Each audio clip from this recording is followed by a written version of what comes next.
Hey guys, welcome back to my channel. So today's video is slightly different, a little bit of a hair tutorial for you. It also makes a sound when you turn it on, so love that. I'm not very good at hair. In fact, I'm actually pretty bad at hair, and I've recently had my hair cut. For those of you that have watched any of my videos before, you may have seen that I used to have super long hair, and a couple of weeks ago I literally just woke up and decided to have loads of it cut off, mainly because I was doing up my high-waisted jeans and my hair got stuck in my jeans. Anyway, I had about 14 inches cut off, I think, in total. I've been able to donate my ponytail and the hair to the Little Princess Trust, which is an amazing charity. Anyway, I thought I'd share with you how I kind of get away with day 3 and day 4 dirty hair by adding a little bit of texture. Nothing much, but just a little bit of volume and texture into my hair using a straightener. Okay, so this is day 3 hair. Realistically, I probably should wash it, but I'm a busy mum, and actually it's much quicker for me to just style it than it is to shampoo, condition and do all of that kind of stuff. So I'm going to use dry shampoo.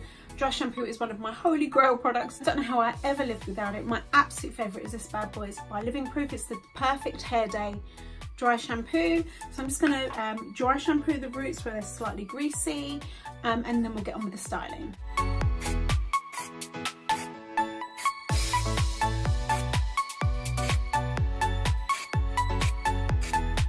This one you spray it in, it says wait 30 seconds to kind of let the powder do its absorbing job, and then you rub it and massage it through. So I'm just going to wait a little bit longer and then I'm going to rub it out.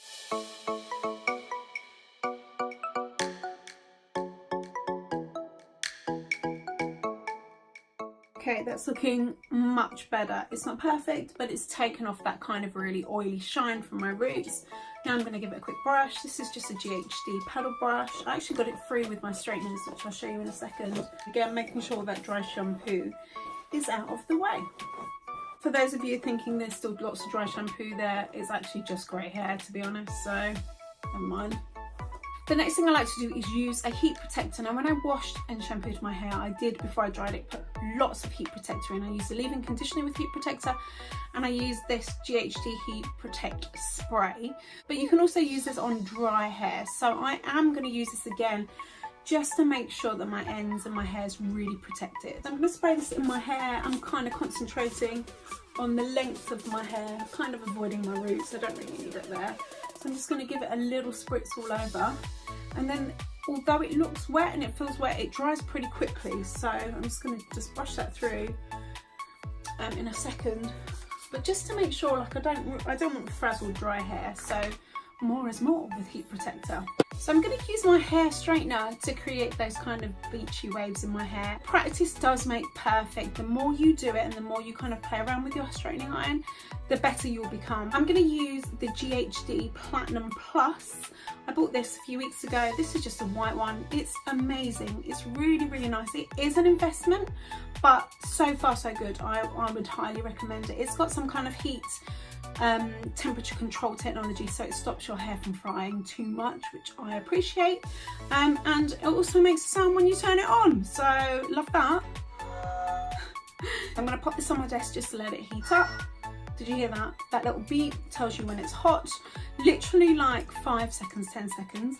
And I'm going to start from the bottom of my hair and work my way up. So I'm just going to just section off the bottom, and I'm going to twist up this top bit, clip it out of the way, and then I'm going to just again brush through to make sure there are no tangles, and I'm going to try and explain to you how I do it. Now, like I said, I'm not a professional, but it's pretty easy. So you're going to take small sections of your hair, maybe like an inch wide. I think it depends on obviously the thickness of your hair. You're going to put the straightener in, and then as you drag it down the hair, you're going to twist the barrel of the straightener, which creates that kind of curl. So obviously normally when you straighten it, you put it in, clamp it down and put it down flat. So we're going to put it in, and then we're going to twist the barrel, and we're going to pull it down. And then that, you can see that there, creates a little curl. Nothing much. I don't want like massive big ringlets, but I just want some texture. So I'll do the same the other side. Get a small section like so, put your straightener into it, and I'm not putting it right at the root of my hair because I don't want too much volume at the top. So I'm putting it in a few inches down, putting it down, twisting it, and then slowly pulling it through, like so. And then when it kind of pings out, I kind of help it along and kind of form the curl like so. So I'm just going to do the bottom bit and then I'll show you again with the top bit. It's hard to do the back actually, but you do get used to it. Okay, so I've pretty much done the underneath. It's not perfect. Now I'm going to resection and take a little bit more hair and just keep going. Try with the ones towards my face to curl away from my face, but to be honest, I don't always remember, and that's okay. It doesn't need to be perfect. So again, I make sure there aren't any tangles. I get a small section, I place it in the straightener, and then I rotate it and pull it down the hair like so, and I get this kind of soft, gentle ringlet. Now what I do find helps, so I can show you with another piece of hair, is that when I put it in, I try and hang on to the ends, and that way I can kind of help glide them through the straightener, like so, and you can see that. So I'm going to repeat this process along this section of my hair.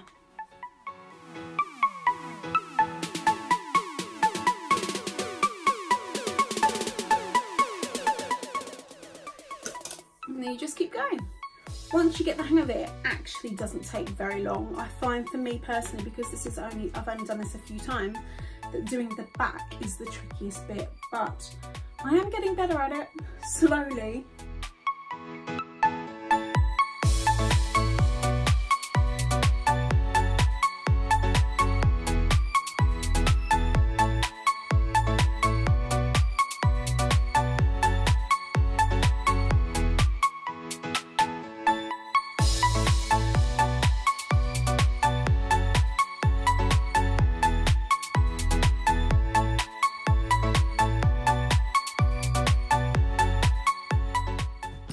Okay, so I've tongued it as best as I can. I've left some bits kind of straighter, some more like beachy. I've let it sort of cool down on its own.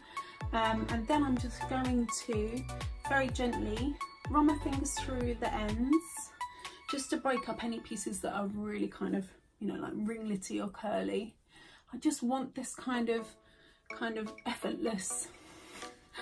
I woke up like this kind of wave and texture. I'm going to finish off with a styling product. This is amazing. This is by Label M. This is a Texturising Volume Spray. Basically, it makes your hair kind of feel gritty and dirty without it looking greasy. So it adds that kind of texture to it. So I kind of spray some of this in the ends, you know, in the roots to give it some kind of volume and bounce. Same on this side, a bit of the back. This spray is particularly good if you've got clean hair and you want to do an updo and your hair is too shiny and too slippy. This is great for adding that kind of grit to it. So I'm just going to spray some of that in and almost scrunch it through, kind of mess it up a little bit, like so. Now, I like it kind of looking tousled and messy, but I like to make sure that the roots are kind of smoothed down a little bit. So just go over that and make sure that that's nice and smooth and kind of get the rest to how I want it. Not perfect by any stretch of the imagination, but considering this is like day 3 hair and I'll probably get away with it again tomorrow, I'm all about like going as long as possible in between shampoos. If you've got any tips or tricks, let me know in the comments on how you curl your hair, how you style your hair, if you've got any must-have products. If you found this video helpful, don't forget to give it a thumbs up, and I'd love it if you could subscribe. Lots of new videos planned coming up over the next few weeks, so make sure you subscribe so you don't miss out. Thank you so much for your support, it means the world. Anyway, have a wonderful day and I'll speak to you soon.